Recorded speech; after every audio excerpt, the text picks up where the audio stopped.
ചില അച്ഛന്മാര് ഈ ലൈൻ നിർത്തലിന്റെ ആൾക്കാരാണ്. അവരിങ്ങനെ ഒരു കറക്റ്റ് ലൈൻ. ഒരു പെന്തക്കോസ്തുകാരൻ വന്ന് മാതാവിന്റെ കാര്യം ചോദിച്ചാ, ഓഹോ ആഹാ മാതാവ്, ഞങ്ങൾക്കിപ്പോ മാതാവ് അങ്ങനെ സഭയിൽ നമുക്കറിയാവുന്ന നന്മകൾ ഒത്തിരി ഉണ്ടല്ലോ, അത് നമുക്ക് പറഞ്ഞ് പഠിപ്പിക്കാനായിട്ട് സാധിക്കും. എന്നും ഈ അച്ഛന്മാരെയും കന്യാസ്ത്രീകളെയും കുറിച്ച് ചീത്ത മാത്രം കേൾക്കുന്ന നമ്മുടെയൊക്കെ ശരാശരി കുടുംബത്തിലെ ഒരു മിടുക്കനായ ആൺകുട്ടി അവൻ വൈദികനാകാൻ പോവോ? പിതാവേ, ഞാനൊരു മുസ്ലിം ഡോക്ടറുമായിട്ട് പ്രണയത്തിലാണ്, അവളും ഡോക്ടറാണ്, ഒറ്റ മോളാണ്, ഡോക്ടറാണ്.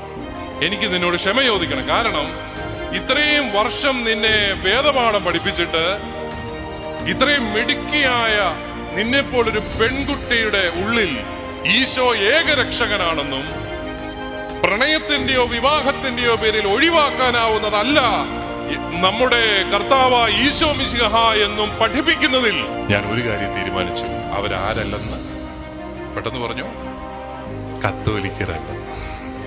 നിങ്ങളുടെ കൊച്ചു മനസ്സ് നൊമ്പരപ്പെടുമല്ലോ എന്നോർത്ത് ഞാനത് ചെയ്യുന്നില്ല. അവൻ അതാണ് ഓർത്തിരിക്കുന്നത്. ഈ നിറഞ്ഞ് തുളുമ്പി നിൽക്കുന്ന നിങ്ങളുടെ ഈ കൂട്ടായ്മ കാണുമ്പോൾ എനിക്ക് തോന്നുന്നത് ഇതാണ് സഭ. അവിടെ ഇവിടെ ഇരുന്ന് അവനിവനും പറയുന്ന ഒന്നും അല്ല സഭ. ഇതാണ് സഭ. സന്തോഷത്തോടെ, ഒത്തിരി ഹൃദയത്തിൻ്റെ നിറവോടെ, ഇങ്ങോട്ടൊന്നും കിട്ടാഞ്ഞിട്ടും അങ്ങോട്ട് തങ്ങളുടെ വിശ്വാസം പങ്കുവയ്ക്കാനായിട്ട് തീഷ്ണതയോടുകൂടിയിരിക്കുന്ന സഭാ മക്കളുടെ കൂട്ടായ്മയാണ് സഭയെന്ന് പറയുന്നത്. അതുകൊണ്ട് നിങ്ങളെക്കുറിച്ച് ഒത്തിരി അഭിമാനമുണ്ട്. സൺഡേ സ്കൂൾ അധ്യാപകര് ഒത്തിരി നന്മ ഉള്ള വ്യക്തികളാണ്. കാരണം ഒത്തിരി സമയം, കഴിവുകൾ, സമ്പത്ത് എല്ലാം സഭയ്ക്ക് വേണ്ടി ചെലവഴിക്കുന്ന ആൾക്കാരാണ്. അതുകൊണ്ട് തന്നെ നിങ്ങളോടുള്ള വലിയ കൃതജ്ഞത സഭയുടെ പേരിൽ രേഖപ്പെടുത്താൻ ഞാൻ ആഗ്രഹിക്കുകയാണ്. നമ്മൾ ഈ സൺഡേ സ്കൂൾ അധ്യാപകരുടെ ജീവിതം വളരെ ദുഷ്കരമാണ്. കാരണം പിള്ളേരെ നമുക്ക് കാർക്കശ്യം കാട്ടിയൊന്നും പഠിപ്പിക്കാനായിട്ട് പറ്റിയല്ല, ശിക്ഷിച്ച് തല്ലിയൊന്നും നമുക്ക് വിശ്വാസം പഠിപ്പിക്കാൻ പറ്റിയല്ല. നമ്മൾ ആരെയും ക്ലാസ്സിൽ നിന്ന് ഇറക്കി വിട്ടാൽ കർത്താവ് ഈശോ മിശിഹ അവരുടെ കൂടെ പോയി നിൽക്കും. ഭയങ്കര ഗതികേടാവും നമുക്ക്. അതുകൊണ്ട് സ്നേഹിച്ച് നേടാൻ മാത്രമേ പറ്റത്തുള്ളൂ. ശിക്ഷിച്ച് നേടാനായിരുന്നെങ്കിൽ എളുപ്പമായിരുന്നു. അപ്പോൾ നിങ്ങൾ സാധാരണ അധ്യാപകരെക്കാളും ഒത്തിരി എഫർട്ട് എടുക്കുന്ന ആൾക്കാരാണ്. ഇനി പഠിപ്പിക്കുന്നതോ ശാസ്ത്രീയമായ വലിയ തെളിവുകളൊന്നും ഇല്ലാത്ത കാര്യമാണ്. സ്വന്തം ജീവിതത്തിൽ ജീവിക്കുന്ന ദൈവത്തെ വേണം നമ്മൾ പറഞ്ഞു കൊടുക്കാൻ. തിരിച്ച് 2 ചോദ്യം ഒക്കെ പിള്ളേർ ചോദിച്ചു കഴിഞ്ഞാൽ നമുക്ക് അങ്ങനെ കൃത്യമായിട്ട് മറുപടിയൊന്നും പറയാനായിട്ടില്ല. അതുകൊണ്ടാണ് സാധാരണ അധ്യാപകരെക്കാളും ഒത്തിരിയേറെ എഫർട്ട് എടുക്കുന്നവരാണ് നിങ്ങൾ. അതുകൊണ്ട് തന്നെ നിങ്ങളോടുള്ള വലിയ ആ ഒരു ആദരവും സ്നേഹവും എല്ലാം അറിയിക്കാൻ ഞാൻ ഈ അവസരം ഉപയോഗിക്കുകയാണ്. നിങ്ങൾ ഈ ഒരു വർഷം ഈ ക്രേദോയുടെ തീമായിട്ട് എടുത്തിരിക്കുന്നത് ദൈവവിളിയും മിഷൻ പ്രവർത്തനവുമൊക്കെയാണ്. നമുക്കറിയാം, നമ്മുടെ ഇന്നത്തെ കാലഘട്ടത്തിൽ, പ്രത്യേകിച്ച് ഈ വർഷങ്ങളിലൊക്കെ നമ്മുടെ പൊതുമാധ്യമങ്ങളിലൊക്കെ സഭയെക്കുറിച്ച് നല്ല വാർത്തകളൊന്നും വരുന്നില്ല എന്നുള്ളത് നമ്മുടെ എല്ലാവരുടെയും ഒരു സങ്കടമാണ്. സഭ പൊതുസമൂഹത്തിൽ ഇന്നും ഒത്തിരി നന്മ ചെയ്യുന്ന ഒരു വലിയ സംഘടിതമായ സമൂഹമാണ്. നിങ്ങൾക്ക് ആരുടെയും മുമ്പിൽ ഇന്നും അഭിമാനപൂർവ്വം പറയാം, കേരളത്തിൽ ഏതെങ്കിലും ഒരു സമൂഹം കാരുണ്യ പ്രവർത്തനങ്ങളുടെ കാര്യത്തിൽ ശ്രദ്ധിക്കുന്നുണ്ടെങ്കിൽ ഏറ്റവും കൂടുതൽ ഈ സമൂഹത്തിന് കാരുണ്യ പ്രവർത്തനങ്ങൾ സംഘടിതമായിട്ട് ചെയ്യുന്നത് കത്തോലിക്ക സഭയാണ്. നമുക്കതിലെന്നും അഭിമാനിക്കാനായിട്ട് സാധിക്കും. ആരോട് നിങ്ങൾക്ക് പറയാനായിട്ട് സാധിക്കും. അവനും ഇവനും എല്ലാം പറയുന്നതല്ല സഭ, മറിച്ച് നമ്മുടെയൊക്കെ ജീവിതങ്ങളിൽ ഞങ്ങളുടെ അതിരൂപതയുടെ 1 വർഷത്തെ കണക്ക് വന്നപ്പോൾ ഒരു കൗതുകത്തിന് വേണ്ടിയിട്ടൊന്ന് കൂട്ടി നോക്കി. ഓരോ ഇടവകയും കാരുണ്യ പ്രവർത്തനങ്ങൾക്കായിട്ട് എത്ര രൂപയാണ് ചെലവാക്കുന്നത്. 1 വർഷം ഞങ്ങളുടെ അതിരൂപതയിൽ മാത്രം 25 കോടി രൂപ നമ്മുടെ ഇടവകകളും രൂപതയും കൂടി ചെലവഴിക്കുന്നുണ്ട്. അങ്ങനെയാണെങ്കിൽ നിങ്ങളുടെ അതിരൂപതയിൽ എത്ര കാണും? നമ്മുടെ കേരളത്തിലെ 32 രൂപതകളിൽ എന്തേരം കാണും? അതുപോലെ കാരുണ്യ ഭവനങ്ങളുടെ കാര്യത്തിൽ എന്തേലും നന്മകളുള്ള ഒരു സമൂഹമാണ് നമ്മൾ. പ്രത്യേകിച്ച് സമൂഹത്തിൽ ആരോരുമില്ലാത്തവര്, സമൂഹത്തില് പ്രത്യേകതകളുള്ള വിഭാഗങ്ങൾ, അവർക്കൊക്കെ വേണ്ടിയിട്ടുള്ള ഭവനങ്ങൾ എത്ര എണ്ണമാണ് നമ്മുടെയൊക്കെ രൂപതകൾ നടത്തുന്നത്. നമുക്ക് തന്നെ കൃത്യം നമ്പർ അറിയത്തില്ല.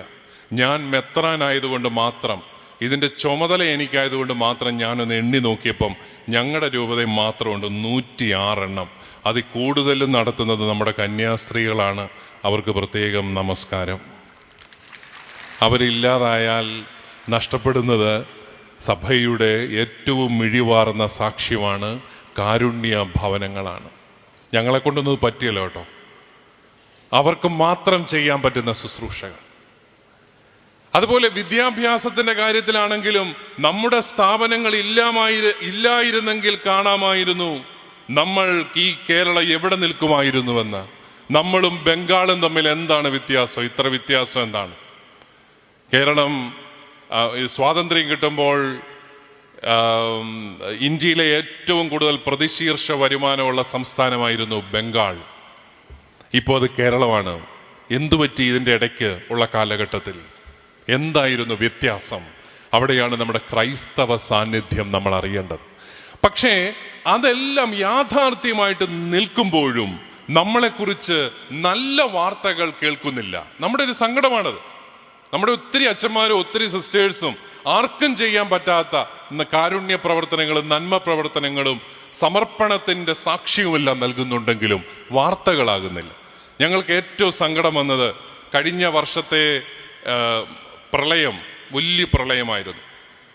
നിങ്ങൾക്കും എല്ലാ പ്രളയത്തിൻ്റെ ദുരിതങ്ങളുണ്ടായി എന്ന് എനിക്കറിയാം. അത് ഓഗസ്റ്റ് മാസത്തിലാണ്. ചങ്ങനാശ്ശേരി കുട്ടനാട്ടിൽ 3 പ്രളയം ഉണ്ടായി. ജൂണിൽ വലിയൊരു പ്രളയം ഉണ്ടായി. അത് പക്ഷേ ഞങ്ങളുടെ ഏറ്റവും താഴ്ന്ന പ്രദേശങ്ങൾ മുഴുവൻ വെള്ളത്തിലായിപ്പോയി. നാട്ടുകാർ പറഞ്ഞു ചരിത്രത്തിലുണ്ടായിട്ടുള്ളതിൽ ഏറ്റവും വലിയ പ്രളയമാണത്. ജൂലൈ ആയപ്പോൾ കുട്ടനാട് മുഴുവൻ മുങ്ങിപ്പോയി. അപ്പോൾ ഇരിഞ്ഞാലക്കുട രൂപതയിൽ നിന്ന് ഉൾപ്പെടെ കേരളത്തിലെ എല്ലാ രൂപതകളും ഞങ്ങൾക്ക് സഹായ ഹസ്തവുമായിട്ട് വന്നു. അങ്ങനെ സഭ മാത്രമേ ഉള്ളൂ അന്ന് ഈ ദുരിതാശ്വാസ പ്രവർത്തനങ്ങൾക്ക് ഗവൺമെന്റ് പോലും അറിഞ്ഞു വരുന്നേ ഉള്ളൂ. ആ സാഹചര്യത്തിലും നമ്മുടെ പൊതുസമൂഹം ചർച്ച ചെയ്തുകൊണ്ടിരുന്നത് കന്യാസ്ത്രീയും മെത്രാനും ഒക്കെ ആയിരുന്നു. അവർക്ക് ഈ ജനത്തിൻ്റെ ദുരിതമോ അവരെ സഹായിക്കാനായിട്ടുള്ള പരിശ്രമങ്ങളോ ഒന്നും വാർത്തകളല്ല. എന്തുകൊണ്ട് എന്നുള്ളൊരു ചോദ്യമാണ്. അതിന് നമ്മൾ ശാസ്ത്രീയമായിട്ട് മറുപടി കണ്ടെത്തണം. അവിടെയാണ് പ്രിയപ്പെട്ട അധ്യാപകരെ നിങ്ങൾ ശ്രദ്ധിക്കേണ്ടത്. നമ്മുടെ സഭയെക്കുറിച്ച് ലജ്ജിക്കത്തക്ക രീതിയിലുള്ള വാർത്തകൾ മാത്രം തന്ന് നമ്മുടെ അടുത്ത തലമുറയ്ക്ക് സഭയെക്കുറിച്ച് അഭിമാനം തോന്നാത്ത സാഹചര്യം ഉണ്ടാക്കി വയ്ക്കുക. നല്ല വാർത്തകളൊന്നും വരികയില്ല. ഏതെങ്കിലും ഒരു അച്ഛനോ കന്യാസ്ത്രീയോ എന്തെങ്കിലുമൊക്കെ ചെയ്തു കഴിഞ്ഞാൽ ഉടനെ അത് വാർത്തയായി. അവസാനം നമ്മുടെ കൊച്ചു കുഞ്ഞുങ്ങൾ ഇത് കേട്ട് മടുത്തിട്ട് അവർ സ്കൂളിൽ ചെന്ന് കഴിഞ്ഞാലുണ്ടല്ലോ ഞാൻ ക്രിസ്ത്യാനിയാണെന്ന് പറയാനായിട്ട് അറയ്ക്കും. ആ ഒരു സാഹചര്യം ഉണ്ടാക്കിയെടുക്കുക വളരെ ശാസ്ത്രീയമായ നീക്കമാണ് സഭയുടെ കൂട്ടായ്മയെ നശിപ്പിക്കുവാൻ. കാരണം സഭ ശക്തമായിട്ട് നിന്നാൽ ഏറ്റവും ക്ഷീണം സാത്താനും അവൻ്റെ രാജ്യങ്ങൾക്കുമാണ്. അവിടെയാണ് നമ്മൾ ശ്രദ്ധിക്കേണ്ടത്. നിങ്ങൾ ദൈവവിളി വർഷമായിട്ട് ആചരിക്കുന്നു. ദൈവവിളി എന്നും ഈ അച്ഛന്മാരെയും കന്യാസ്ത്രീകളെയും കുറിച്ച് ചീത്ത മാത്രം കേൾക്കുന്ന നമ്മുടെയൊക്കെ ശരാശരി കുടുംബത്തിലെ ഒരു മിടുക്കനായ ആൺകുട്ടി അവൻ വൈദികനാകാൻ പോവോ? നമ്മുടെ കന്യാസ്ത്രീകള് അവര് ചെയ്യുന്ന ശുശ്രൂഷ അത് നമുക്കൊന്നുകിൽ അറിയത്തില്ല, അല്ലെങ്കിൽ അറിഞ്ഞിട്ടും അത് നമ്മൾ കണ്ടില്ല എന്ന് നടിക്കുന്നു. ഒരു കന്യാസ്ത്രീയുടെ കയ്യിൽ നിന്ന് ഒരു ഗ്ലാസ് വെള്ളമെങ്കിലും മേടിച്ച് കുടിക്കാതെ ഈ നാട്ടിലെ നാനാജാതി മതസ്ഥരായ ഒരുത്തനും മരിച്ചു പോകുകയില്ല എന്നുള്ളതാണ് വാസ്തവം. കാരണം അത്രമാത്രം വ്യാപകമാണ് അവരുടെ പ്രവർത്തനങ്ങൾ. എന്നിട്ടും അവരെക്കുറിച്ച് ഈ വേണ്ടാദിനം മാത്രം പറഞ്ഞ് നമ്മുടെയൊക്കെ പെൺകുട്ടികൾക്ക് കന്യാസ്ത്രീയാകാനായിട്ട് തോന്നത്തില്ല. അതാണ് അവരുടെ ലക്ഷ്യം. വൈദികരില്ലാതായാൽ, കേരളത്തിലാണ് ഏറ്റവും കൂടുതൽ വൈദികർ ഇന്ത്യയിൽ. നമ്മുടെ വൈദികരാണ് ഇന്ന് ലോകമെമ്പാടും പോയി ശുശ്രൂഷ ചെയ്യുന്നുണ്ട്. നമ്മുടെ ദൈവവിളിയുടെ പ്രഭവ സ്ഥാനത്ത് തന്നെ പ്രശ്നങ്ങളായി വൈദികരില്ലാതായാൽ ഒത്തിരി ഇടങ്ങളിൽ കുർബാനയില്ലാതാവും. കുർബാനയില്ലാതായാൽ സഭയില്ലാതാവും. ഇതൊക്കെയാണ് വളരെ ശാസ്ത്രീയമായ അവരുടെ നീക്കങ്ങൾ. കന്യാസ്ത്രീകളില്ലാതായാൽ എന്താ കുഴപ്പം? ഞാൻ പറയും, നമ്മളൊക്കെ ഏറ്റവും സന്തോഷത്തോടെ വേദപാഠം പഠിച്ചത് കുർബാനയ്ക്കുള്ള പാടിന നേരത്താണ്. അന്നാണ് ഈ കന്യാസ്ത്രീ അമ്മമാരാണ് നമ്മളെ മിക്കവാറും ഒക്കെ പഠിപ്പിക്കുന്നത്. ഇപ്പോൾ അൽമായ സഹോദരങ്ങളും ഒക്കെ കൂടി, കാരണം അവരുടെ എണ്ണം കുറഞ്ഞതുകൊണ്ടാണ്. അല്ലെങ്കിൽ അത് അവരുടെ മാത്രം കുത്തകയാണ്. അവരാണ് പഠിപ്പിക്കുന്നത്. പള്ളിയിൽ പോയാൽ എങ്ങനെ പെരുമാറണം, അതുപോലെ അച്ഛന്മാരോട് എങ്ങനെ പെരുമാറണം, സിസ്റ്റേഴ്സിനോട് എങ്ങനെ പെരുമാറണം, പള്ളിയിൽ എങ്ങനെ ആദരവോടുകൂടി നിൽക്കണം, നമസ്കാരം എങ്ങനെ ചൊല്ലണം, ഭക്തി എങ്ങനെ കാണിക്കണം, ഇതെല്ലാം നമ്മുടെ അമ്മമാരാണ് നമ്മളെ പഠിപ്പിക്കുന്നത്. അവരില്ലാണ്ടാവുമ്പം ആ ഒരു മേഖലയിലും വെള്ളം ചേർന്ന് പൊക്കോളും. അങ്ങനെയാകുമ്പോൾ വിശ്വാസ സമൂഹം തന്നെ ഇല്ലാതായിക്കോളും. അത് നമ്മൾ ശ്രദ്ധിക്കേണ്ട ഒരു അജണ്ടയാണത്. അതുകൊണ്ട് തന്നെ നമ്മൾ ഈ വിശ്വാസം പരിശീലകർക്ക് ഈ കാലഘട്ടത്തിൽ വെല്ലുവിളി കൂടുകയാണ്. എന്താണെന്നറിയാമോ? സഭയെക്കുറിച്ച് അഭിമാനിക്കാൻ നമ്മൾ പഠിപ്പിക്കണം. സഭയെക്കുറിച്ച് നല്ല വാർത്തകൾ ഉണ്ടാകുമ്പോൾ അത് കുഞ്ഞുങ്ങളോട് പറയണം. നമ്മുടെ സഭയിൽ നമുക്കറിയാവുന്ന നന്മകൾ ഒത്തിരി ഉണ്ടല്ലോ, അത് നമുക്ക് പറഞ്ഞ് പഠിപ്പിക്കാനായിട്ട് സാധിക്കണം. പലപ്പോഴും എനിക്ക് എന്തുകൊണ്ടാണെന്ന് അറിയത്തില്ല, നമ്മുടെ കത്തോലിക്ക സമൂഹം ഒത്തിരി വിമർശിക്കുന്ന ഒരു സമൂഹമാണ്. നന്മകൾ കണ്ടാൽ പറയുകയില്ലെങ്കിലും എന്തെങ്കിലും കുറവ് കണ്ടു കഴിഞ്ഞാൽ വളരെ ക്രൂരമായിട്ട് വിമർശിക്കുന്ന ഒരു സമൂഹമായിട്ട് നമ്മൾ മാറുകയാണ്. വേറെ ഏതെങ്കിലും ഒരു സമുദായത്തിൽ ഇത്രയും ക്രൂരമായ വിമർശനം ഉണ്ടോ എന്ന് എനിക്കറിയത്തില്ല. ഞാനൊരു ഉദാഹരണം പറയാം. ഞങ്ങളുടെ അതിരൂപതയിൽ ഏതാണ്ട് 1600 എയ്ഡഡ് സ്കൂൾ അധ്യാപകരുണ്ട്. ഞങ്ങൾക്ക് വലിയ 2 ഓട്ടോണമസ് കോളേജുകളുണ്ട്. ഏതാണ്ട് 200 അധ്യാപകരുണ്ട്.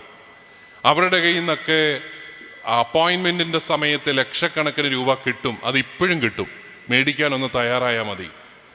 പക്ഷേ വർഷങ്ങളായി ഒരു പൈസ പോലും അപ്പോയിൻമെൻറ്റിനോ അഡ്മിഷനോ വാങ്ങുകയില്ല എന്ന് നിർബന്ധം പിടിച്ച് അഡ്മിഷൻ കൊടുക്കുന്നവരും അപ്പോയിൻമെൻറ്റ് കൊടുക്കുന്നവരുമാണ് ഞങ്ങളുടെ അതിരൂപത.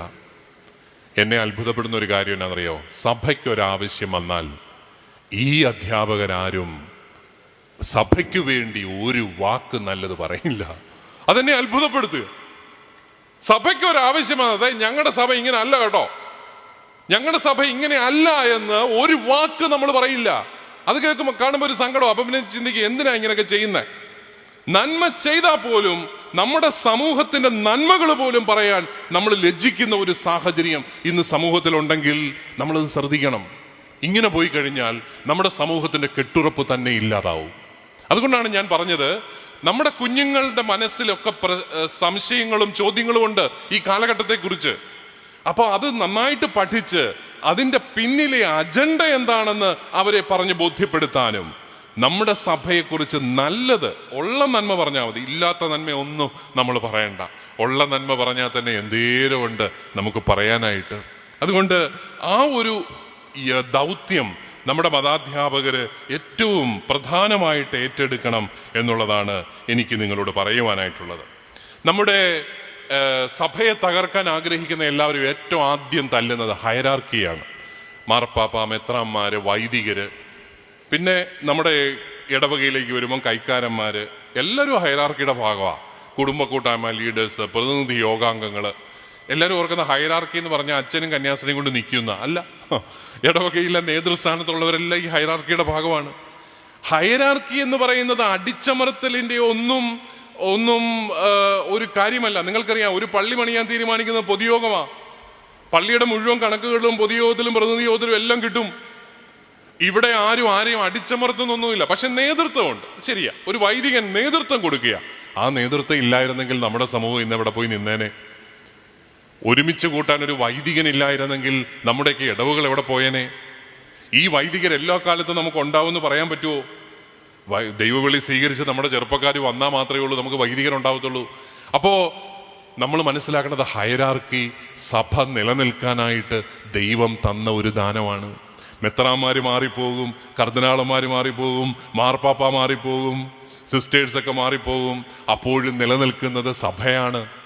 ആരുടെയും വലിയ അപ്രമാദിത്വമൊന്നുമല്ല സഭയിൽ നടക്കുക. നമ്മളെല്ലാം പക്ഷേ ഈ സംവിധാനം നിലനിൽക്കുകയാണ്. അതുകൊണ്ട് സഭയുടെ ഐക്യം ഈ 2019 വർഷങ്ങളിൽ നിലനിന്നെങ്കിൽ അതിനു വേണ്ടി ദൈവം തന്നെ ഒരുക്കിയ ഒരു സംവിധാനമാണ് ഹയരാർക്കി, സഭയിലെ ഈ അധികാരത്തിന്റെ ശുശ്രൂഷയുടെ ശ്രേണി എന്ന് പറയുന്നത്. അതിനെയെല്ലാം വലിയ സഭയ്ക്ക് പുറത്തുള്ളവരാണ് ഇതെല്ലാം ഡിസ്കസ് ചെയ്യുന്നത്, നമ്മുടെ ചാനലുകളിലെല്ലാം. അവിടെയൊക്കെ നമ്മുടെ കുഞ്ഞുങ്ങൾക്ക് ശരിയായ ബോധ്യങ്ങൾ കൊടുക്കാനായിട്ട് നമുക്ക് സാധിക്കണം. നിങ്ങൾ അവരോട് ഇത്രമാത്രം അവതരിപ്പിച്ചാൽ മതി. ഈ അച്ഛന്മാരും സിസ്റ്റേഴ്സും മെത്രാന്മാരും ഒന്നും ഇല്ലാത്ത ഒരു സാഹചര്യത്തിൽ സഭ എങ്ങനെയാവും? സഭ പെന്തക്കോസ്തുകാരുടേതുപോലെ 15ഉം 10ഉം പേരുടെ ഓരോ ട്രസ്റ്റുകളുമായിട്ട് മാറി ഓരോരുത്തർ വിഘടിച്ച് നിൽക്കുന്ന കൂട്ടായ്മകളായിട്ട് മാറും. നമ്മളെ ഒന്നിപ്പിച്ച് നിർത്താൻ ത്യാഗപൂർവം ജീവിക്കുന്നവരാണ് ദൈവവിളി സ്വീകരിച്ച് ദൈവത്തിൻ്റെ വഴിയെ നടക്കാനായിട്ട് പരിശ്രമിക്കുന്നവർ എന്നുള്ളൊരു ബോധ്യം കൊടുക്കാനായിട്ട് നമുക്ക് സാധിക്കേണ്ടതാണ്. നമുക്കറിയാം, നമ്മുടെ സഭയ്ക്ക് ഒത്തിരി നന്മകളുണ്ട്, കുറവുകളുമുണ്ട്, പക്ഷേ നന്മകളുമുണ്ട്. നമ്മുടെ സൺഡേ സ്കൂൾ സംവിധാനത്തിന് ഒത്തിരിയേറെ നന്മകളുണ്ട്. ഇപ്പോൾ തന്നെ നമ്മുടെ സൺഡേ സ്കൂൾ ഈ വിശ്വാസ പരിശീലന സംവിധാനം ഇല്ലെങ്കിൽ നമ്മുടെ സഭ ഇപ്പോൾ പോകുന്ന അത്രയും പോലും ഒരു കെട്ടുറപ്പിൽ പോകാൻ നമുക്ക് സാധിക്കുകയില്ല. നമ്മുടെ അടിസ്ഥാനം സൺഡേ സ്കൂളാണ്. പക്ഷേ നന്മകളെല്ലാം നിലനിൽക്കുകയും നമ്മുടെ സൺഡേ സ്കൂൾ സംവിധാനത്തിനൊരു കുറവുണ്ട്. എന്താണെന്നറിയാമോ? നമ്മൾ തീവ്രവാദികളെ ഒന്നും ഉണ്ടാക്കുന്നില്ല മതം പഠിപ്പിച്ച്, പക്ഷെ തീഷ്ണമതികളെയും ഉണ്ടാക്കുന്നില്ല. നമ്മൾ എല്ലാവരും പറയുന്നില്ല മതം പഠിപ്പിക്കരുത്, മതം പഠിപ്പിച്ചു കഴിഞ്ഞാൽ ഇവിടെ വർഗീയതയുണ്ടാവും, അല്ലെങ്കിൽ ഇവിടെ വലിയ മത തീവ്രവാദം ഉണ്ടാവും. നമ്മൾ സൺഡേ സ്കൂൾ പഠിപ്പിച്ചിട്ട് 12 വർഷം നമ്മൾ പഠിപ്പിച്ചിട്ട് നമ്മുടെ സമൂഹത്തിൽ ഒറ്റ തീവ്രവാദി ഉണ്ടായിട്ടില്ല. നമുക്ക് എവിടെയും അഭിമാനപൂർവ്വം പറയാം. പക്ഷെ നേരെ ഓപ്പോസിറ്റ് എന്താണെന്നറിയാമോ? തീഷ്ണമതികളും ഇല്ല. ഒരു പെന്തക്കോസ്തുകാരൻ വന്ന് മാതാവിൻ്റെ കാര്യം ചോദിച്ചാൽ, ഓഹോ മാതാവ്, ഞങ്ങൾക്കിപ്പോൾ മാതാവ് അങ്ങനെ മാതാവ് ഈശോ എന്നൊക്കെ പറഞ്ഞ് നമ്മളങ്ങ് പോകത്തേ ഉള്ളൂ. നമുക്കൊന്നാമത് ബൈബിൾ അറിയത്തില്ല, പഠിപ്പിക്കാമെന്ന് പറഞ്ഞാൽ പഠിക്കത്തില്ല, പിന്നെ വചനം വായിക്കത്തില്ല. പക്ഷേ ബോധ്യത്തോടെ പറയാനും നമുക്കറിയില്ല. ഞാൻ ഈ കഴിഞ്ഞ നാളുകളിലൊക്കെ 12ാം ക്ലാസ്സിലെ കുട്ടികളെയൊക്കെ കാണാനായിട്ട് ഇടയാകുമ്പോൾ ഞാൻ അവരോട് 3 ചോദ്യം ചോദിക്കും. ഒന്ന്, നിങ്ങളുടെ ക്ലാസ്സിൽ ഹൈന്ദവരുണ്ട്, ക്രൈസ്തവരുണ്ട്, മുസൽമാനുണ്ട്. നിങ്ങൾ ക്രിസ്ത്യാനിയായിട്ട് എന്തിനാ ജീവിക്കുന്നത്? നിങ്ങൾക്ക് എന്തുകൊണ്ട് മറ്റൊരു മതത്തിൽ ജീവിച്ചുകൂടാ? എന്തുകൊണ്ട് ഞാനൊരു ക്രിസ്ത്യാനിയായിട്ട് ജീവിക്കണം? 12ാം ക്ലാസ്സിൽ പഠിക്കുന്ന കുട്ടികൾ ഉൾപ്പെടെ അങ്ങനെ ചിരിച്ച് ഒക്കെ ഇരിക്കത്തേ ഉള്ളൂ, എളിമയോടുകൂടി ഇരിക്കത്തേ ഉള്ളൂ. പറയാൻ അറിയത്തില്ല അവർക്ക്. ഈ അടുത്ത നാളിൽ ഒരു പെൺകുട്ടി എൻ്റെ അടുത്ത് വളരെ വിചിത്രമായ ഒരു ആഗ്രഹവുമായിട്ട് വന്നു. അവളുടെ ഒരു അപ്പനും ഉണ്ട് കൂടെ. എന്താണത്? പിതാവേ, ഞാനൊരു മുസ്ലിം ഡോക്ടറുമായിട്ട് പ്രണയത്തിലാണ്. അവളും ഡോക്ടറാണ്, ഒറ്റ മോളാണ്, ഡോക്ടറാണ്. ഒരു മുസ്ലിം ഡോക്ടറുമായിട്ട് പ്രണയത്തിലാണ്. കല്യാണം ഉറപ്പിച്ചു. അപ്പം ഞാൻ ഉണ്ട്, അപ്പന് സമ്മതമൊക്കെയാണോ? അപ്പനിങ്ങനെ മിണ്ടാതിരിപ്പുണ്ട്. അപ്പന് ഇങ്ങനെ അവൾ പറയുന്നതൊക്കെ ശരിയെന്നുള്ള രീതിയിൽ പാവം അപ്പനിങ്ങനെ ഇരിപ്പുണ്ട്. എന്നിട്ട് അവളുടെ ആഗ്രഹം ഇതാണ്, എനിക്ക് പള്ളിയിൽ വെച്ച് ഒരാശീർവാദം തരണം. ഇപ്പോഴത്തെ ഫാഷൻ അതാണല്ലോ, ഇഷ്ടമുള്ളിടത്ത് പോയി കെട്ടുക, എന്നിട്ട് പള്ളിയിൽ വന്ന് ഒരു ആശീർവാദം മേടിക്കുക, എന്നിട്ട് അതെടുത്ത് ഫേസ്ബുക്കിലിടുക. ഇതൊക്കെയാണ് ഇപ്പോഴത്തെ ഒരു ഫാഷൻ.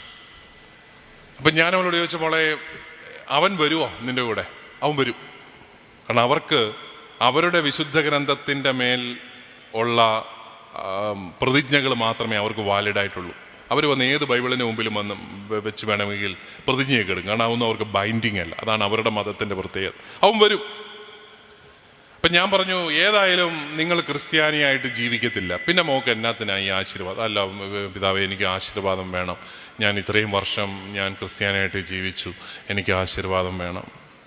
അപ്പം ഞാൻ പറഞ്ഞത് ആശീർവാദം മാത്രം മതിയല്ലോ, അതിപ്പോൾ പള്ളി വെച്ച് വേണ്ടല്ലോ എന്നൊക്കെ പറഞ്ഞ് വികാരിച്ചൻ്റെ മുറി വെച്ച് ഒരു ആശീർവാദം എന്നൊക്കെയുള്ള രീതിയിൽ ഞങ്ങളൊരു എഗ്രിമെൻറ്റിലൊക്കെ എത്തിപ്പിരിഞ്ഞു.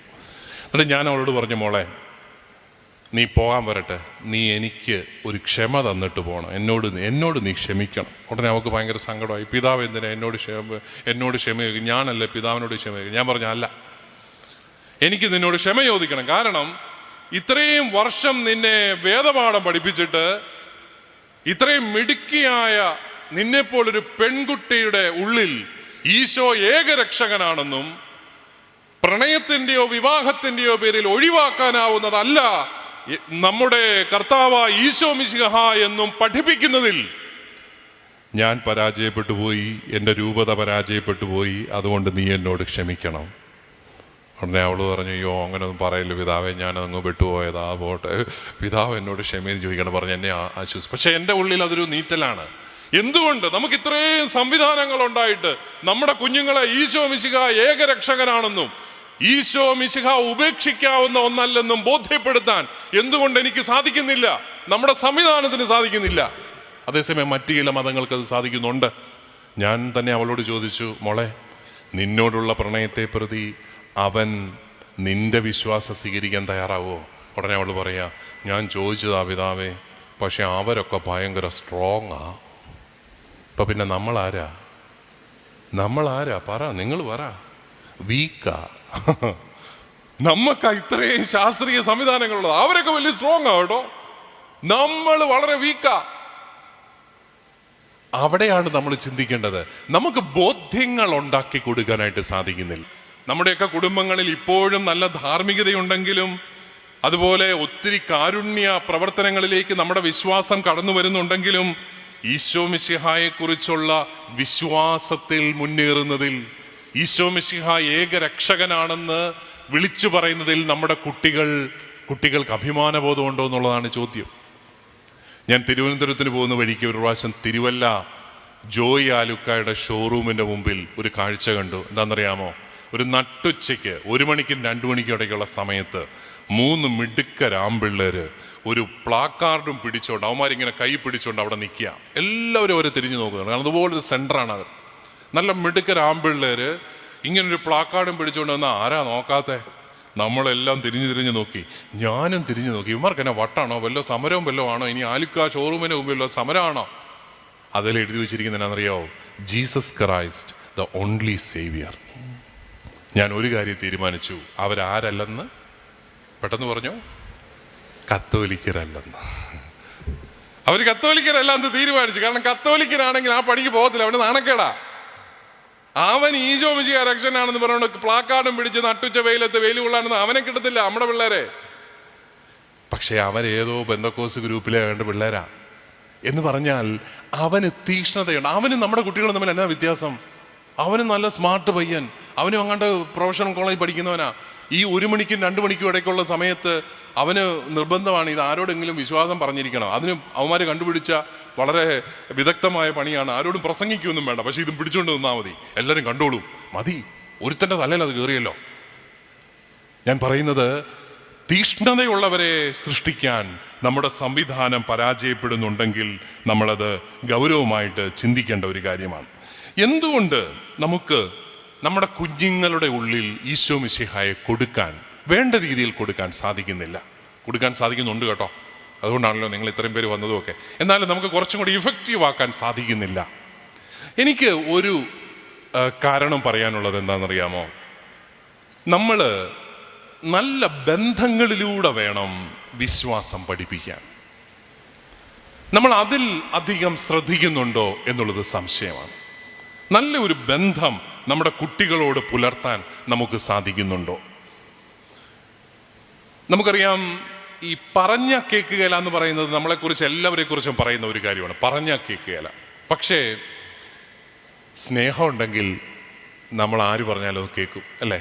ഞാനിപ്പോൾ ഒരു കാര്യം പറഞ്ഞു, നിങ്ങൾക്കത് വലിയ ബുദ്ധിമുട്ടാണ്, പക്ഷെ ഞാനല്ലേ പറഞ്ഞത് എന്നുള്ള രീതിയിൽ ചിലപ്പോൾ നിങ്ങൾ ചെയ്യും. എന്നോട് സ്നേഹം ഉണ്ടെങ്കിൽ അതിൻ്റെ ഒരു വ്യത്യാസമുണ്ട് എന്ന് പറഞ്ഞതുപോലെയാണ്. നിങ്ങൾക്ക് നിങ്ങളുടെ കുട്ടികളുമായിട്ടൊരു നല്ല ബന്ധം സ്ഥാപിക്കാൻ സാധിച്ചാൽ നിങ്ങളുടെ ജീവിതത്തിൽ സജീവനായിട്ട് നിൽക്കുന്ന ദൈവത്തെ നമ്മുടെ കുഞ്ഞുങ്ങളും തിരിച്ചറിയും. യാതൊരു സംശയമില്ലാത്ത കാര്യമാണ്. അതല്ലാതെ നമ്മൾ അവരെ തല്ലിപ്പഠിപ്പിച്ചിട്ട് കാര്യമില്ല. വലിയ ശാസ്ത്രീയമായിട്ടൊക്കെ നമ്മളിപ്പോൾ പഠിപ്പിക്കും, ഭയങ്കര ഹൈടെക് ആയിട്ടൊക്കെ പഠിപ്പിക്കും. പക്ഷേ അതിൻ്റെ അപ്പുറത്ത് കുഞ്ഞുങ്ങളുമായിട്ടൊരു നല്ല ബന്ധം സ്ഥാപിക്കുന്നില്ലെങ്കിൽ പാടാണ്.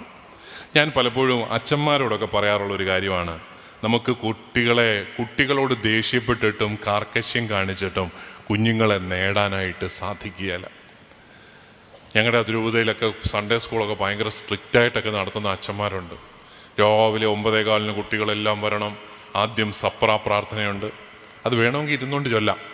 പക്ഷേ അച്ഛന്മാർ പറയും, പിള്ളേർ എഴുന്നേറ്റ് ഒന്ന് ചൊല്ലിക്കോട്ടെ. കാരണം എന്നാ, അതാ ഭംഗി.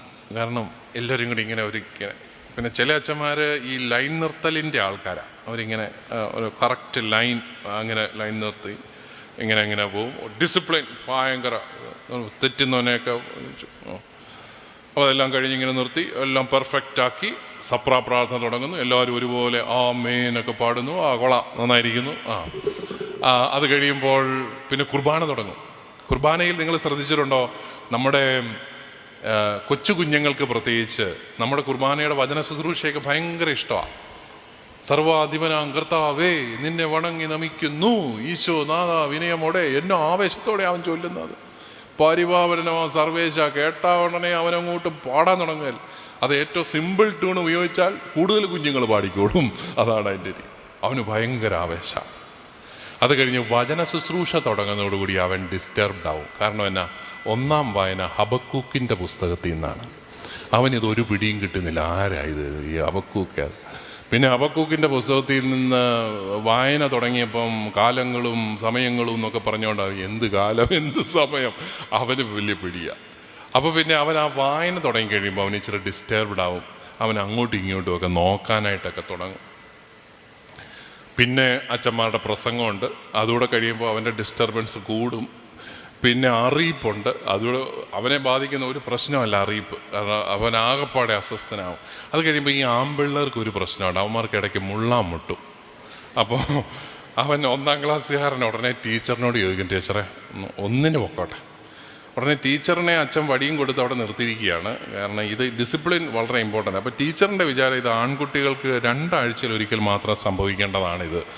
അപ്പോൾ ടീച്ചർ അവനെ വിടത്തില്ല, നിന്നെ ഇത്തവണ വിടത്തില്ല, കാരണം നീ കഴിഞ്ഞ ആഴ്ച പോയതാ എന്നുള്ളതാണ് ടീച്ചറിൻ്റെ ലോജിക്ക്. അവനെ വിടുകയല്ല, അവനെ അവിടെ പിടിച്ചിരുത്തി. അവൻ പിന്നെ അവിടെ അങ്ങനെ ഞെളിപിരി കൊണ്ട ഒരു ഇരുത്താണ്. അനാഫുറയൊക്കെ കഴിയുന്നത് അവൻ എങ്ങനെയാണെന്ന് ഒരു പിടിയില്ല. പിന്നെയും അവൻ ഇച്ചിരി കൂടെ ഇൻട്രസ്റ്റഡ് ആകുന്നത് എപ്പോഴാണെന്നറിയാമോ, ഈ കുർബാനയ്ക്കുള്ളപ്പാടിന് കുർബാന കൈക്കൊള്ളാൻ ചേച്ചിമാരും ചേട്ടന്മാരും ഒക്കെ വരുമ്പോൾ അവരുടെയൊക്കെ മുഖത്തൊക്കെ നോക്കിയൊക്കെ ഇരുന്ന് അവൻ ഒരുമാതിരിയൊക്കെ ആയി. അങ്ങനെ കുർബാന തീർന്നപ്പോൾ അവന് ഭയങ്കര സന്തോഷമായി, തീർന്നല്ലോ. ഉടനെ ടീച്ചറിനോട് പിന്നെയും ചോദിക്കും, പൊക്കോട്ടെ അവിടെ ഇരിക്കുക. കാരണം എന്നാ, കാരണം അപ്പോഴാണ് നമ്മുടെ ഹെഡ് മാസ്റ്റർ സാറ് പകുതി പൗരോഹിത്യം കിട്ടിയ സന്തോഷത്തിൽ ഓടി വന്ന് മൈക്ക് കൈക്കലാക്കിയിരിക്കുകയാണ്. അദ്ദേഹം 12 കാര്യങ്ങളാണ് പറയുന്നത്. പക്ഷേ പിള്ളേരെ കണ്ടപ്പോൾ അദ്ദേഹം 3 കാര്യങ്ങളും കൂടെ ഓർക്കുകയും അങ്ങനെ 15 ഇനമാക്കുകയും ചെയ്തു. അവന് എഴുന്നേറ്റ് പോകാൻ പറ്റത്തില്ല, അവൻ ഒരു താരത്തിൽ ഇത് കേട്ടിരിക്കുക. കാരണം അവനൊന്നും മനസ്സിലാവുന്നുമില്ല ഈ പറയുന്ന കാര്യം. അത് കഴിഞ്ഞ് അവന് പോകാറല്ലോ എന്ന് ഓർത്തിരിക്കുമ്പോഴാണ് ദാണ്ടെ ലൈനും നിർത്തി ഇൻസ്ട്രക്ഷനും തന്ന് പ്രസംഗവും പറഞ്ഞ് അറിയിപ്പും വായിച്ച് കുർബാനയും ചൊല്ലി ക്ഷീണിച്ചു പോയ അച്ഛൻ സങ്കീർത്തി പോയി നാരങ്ങാവെള്ളവും കുടിച്ച് വർദ്ധിത വീര്യത്തോടെ വീണ്ടും വന്നിരിക്കുകയാണ്. എന്തിനാണ്? വീണ്ടും ഇൻസ്ട്രക്ഷനാണത്. കുട്ടികളോ അത് ചെയ്യണോ ഇത് ചെയ്യണോ എന്നെല്ലാം പറഞ്ഞ് ഇൻസ്ട്രക്ഷൻ. അത് കഴിയുമ്പോഴത്തേക്കും പിന്നെ വീണ്ടും അവൻ ചോദിക്കും ടീച്ചറിനോട്, പൊക്കോട്ടെ അവിടെ ഇരിക്കുക. കാരണം ഇപ്പോൾ പാട്ടുണ്ട്, പരിശുദ്ധാത്മാവിനോട് വീണ്ടും ഒരു പാട്ട്. പരിശുദ്ധാത്മാവിന് പോലും കൺഫ്യൂഷനാണ്. കാരണം കുർബാനയ്ക്ക് വന്നതാണ്, പിന്നെ എന്തിനാണ് ഇവർ വരണമേ എന്ന് പറഞ്ഞ് പിന്നെയും പ്രാർത്ഥിക്കുന്നു. കാരണം അത് ഈ സർക്കാർ സ്കൂളിലെ അസംബ്ലിക്ക് ഇതൊക്കെ ഉണ്ട്, ഒരു പാട്ടും പിന്നെ പ്രതിജ്ഞ അതൊക്കെ ഉണ്ട്, എല്ലാം എടുപ്പിക്കും. എല്ലാം കഴിഞ്ഞ് അവനിങ്ങനെ കാത്തിരിക്കും, പൊക്കോട്ടെ അവിടെ ഇരിക്കുക. ഇപ്പോൾ അച്ഛൻ പറയും ആരൊക്കെയാണ് പോകേണ്ടത്. 1 എയും 2 ബിയും 3 സിയാണ് പോകേണ്ടത്. ഈ പാവത്താൻ 1 ബിക്കകത്തായി പോയി, അവന് പോകാൻ പറ്റുക.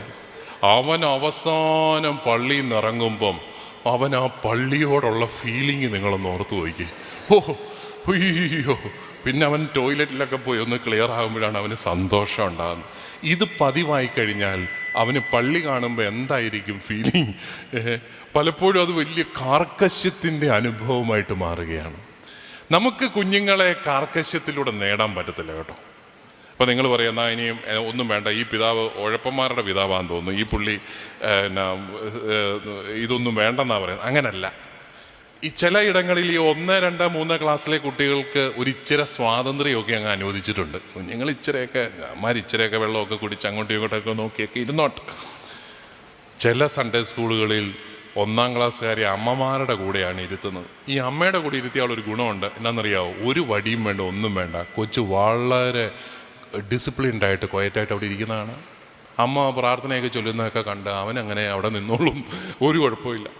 അപ്പം ഞാൻ പറഞ്ഞു വന്നത്, നമുക്ക് കുട്ടികളെ സ്നേഹിച്ച് മാത്രമേ നേടാനായിട്ട് സാധിക്കൂ. പ്രത്യേകിച്ച് നമ്മൾ പഠിപ്പിക്കുന്ന ദൈവം സ്നേഹമാണെന്നാണ്. അത് വഴക്കിലൂടെയും വലിയ നിയമ പരിപാടികളിലൂടെയും ഒന്നും നടക്കുകയില്ല. അവൻ്റെ ജീവിതത്തിലൂടെ, അവൻ്റെ ജീവിതത്തെ തൊട്ടറിഞ്ഞു മാത്രമേ നമുക്ക് സാധിക്കത്തുള്ളൂ. ഞാൻ കുറേ വർഷങ്ങൾക്ക് മുമ്പ് ഞാൻ പഠനമൊക്കെ കഴിഞ്ഞ്, റോമിലെ പഠനമൊക്കെ കഴിഞ്ഞ് തിരിച്ചു വന്ന് എൻ്റെ പഴയ ഇടവകയിൽ, പണ്ട് കൊച്ചച്ഛനായിരുന്ന ഇടവകയിൽ ഞാൻ ചെന്നു. അപ്പം അന്ന് അവിടെ സൺഡേ സ്കൂളിൽ പഠിച്ചിരുന്ന കുട്ടികളൊക്കെ വലിയ പിള്ളേരായി. അതിനകത്ത് ഒരുത്തൻ എൻ്റെ അടുത്ത് വന്നിട്ട് പറഞ്ഞു, അച്ചോ അച്ഛൻ പണ്ട് ഞങ്ങളോട് പറഞ്ഞ ഒരു കാര്യം ഞാൻ ഇപ്പോഴും ഓർത്തിരിപ്പുണ്ട്. അപ്പം എനിക്ക് ഭയങ്കര ഇതായി കൊള്ളാം, എൻ്റെ പ്രസംഗമൊക്കെ ഭയങ്കര സംഭവമാണ് എൻ്റെ തന്നെ ഒരു വിചാരം. അപ്പോഴത്തെ കണ്ടില്ലേ അവനത് ഇപ്പോഴും ഓർത്തിരിപ്പുണ്ട്. അപ്പോൾ ഞാൻ ചോദിച്ചു, ഏത് പോയിൻ്റാണ് നീ ഓർത്തിരിക്കുന്നത്, പറഞ്ഞേ. ഉടനെ അവൻ പറഞ്ഞു, ഒരു പ്രാവശ്യം കുട്ടികൾ 3-4 പേര് പള്ളിയിൽ കുറേ പേര് താമസിച്ചു വന്നു. അപ്പം അന്ന് അച്ഛൻ പറഞ്ഞ ഒരു കാര്യമാണ് ഞാൻ ഇപ്പോഴും ഓർത്തിരിക്കുന്നത്. എന്താണ്? ഞാൻ അന്ന് പറഞ്ഞു അത്രയും, അതായത് നിങ്ങളെയൊക്കെ സമയത്ത് വരുത്താൻ എനിക്കറിയാം. അപ്പം ഞാൻ പറഞ്ഞു, താമസിച്ച് വന്നവരെ നടുക്കോട്ട് നിർത്തി 2 എണ്ണം തന്നാൽ പിറ്റേ ഞായറാഴ്ച, അപ്പോൾ പിന്നെ ഒരു 5 ഞായറാഴ്ചയെങ്കിലും മിനിമം എല്ലാവരും കറക്റ്റ് ടൈമിന് വരും, അതെനിക്കറിയാം. എന്നിട്ട് ഞാൻ പറഞ്ഞു അത്രേ, നിങ്ങളുടെ കൊച്ചു മനസ്സ് നൊമ്പരപ്പെടുമല്ലോ എന്നോർത്ത് ഞാനത് ചെയ്യുന്നില്ല. അവൻ അതാണ് ഓർത്തിരിക്കുന്നത്. ഇത്രയും വർഷങ്ങൾക്ക് ശേഷം ഞാൻ വലിയ കാര്യങ്ങളൊക്കെ പറഞ്ഞിട്ട് അവൻ ഓർത്തിരിക്കുന്നത് അതാണ് ഈ മനുഷ്യനെ കാരുണ്യം എത്രമാത്രം സ്വാധീനിക്കുന്നു എന്നുള്ളത്. നമ്മൾ സൺഡേ സ്കൂളിൽ ഈ നല്ലൊരു ബന്ധം കുഞ്ഞുങ്ങളുമായിട്ട് പള്ളിക്ക് ഉണ്ടാക്കി കൊടുക്കണം. അതാണ് നമ്മുടെ പ്രധാനപ്പെട്ട ഒരു കാര്യം. കാരണം ബലിവേദിയോടുള്ള ഒരു ബന്ധമാണ് നമ്മൾ ഈ വേദപാഠ ക്ലാസ്സിലൂടെ ലക്ഷ്യമാക്കുന്നത്, വേറെ ഒന്നുമല്ല.